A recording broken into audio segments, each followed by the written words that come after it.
Okay, Loney did not practice. Nick Perry was limited. Chris Calippo was limited. Devon Kennard was limited. Abe Markowich was limited. Tyron Smith was limited. Alan Bradford did not practice, dealing with a personal issue, nothing major at all.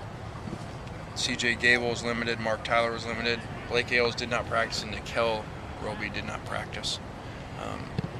Day two of coming out, continuing to push forward and making sure that we have the same focus that we had last week, preparing for this game, and a very dangerous team coming in here to play us.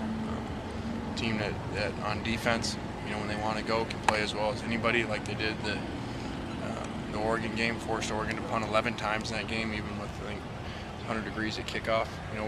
Found a way to stop them, and then on offense can throw the ball downfield with some really fast receivers. So we're going to have our hands full.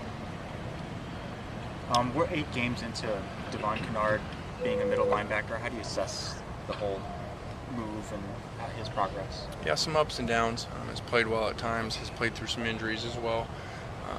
I don't think we've seen him full speed for a few weeks now, and it's kind of been a work in progress.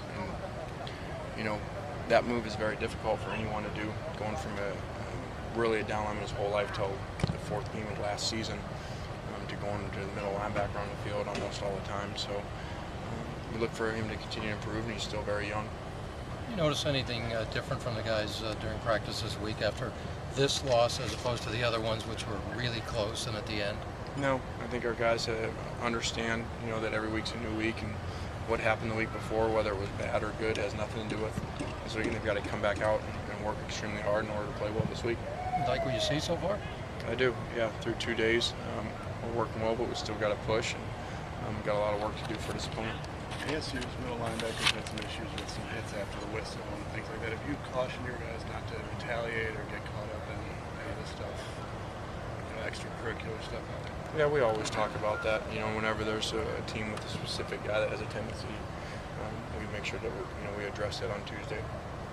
What's your biggest concern with ASU? Well, I think on defense, their pass rush. Really good defensive ends rushing the passer and have given people a lot of problems.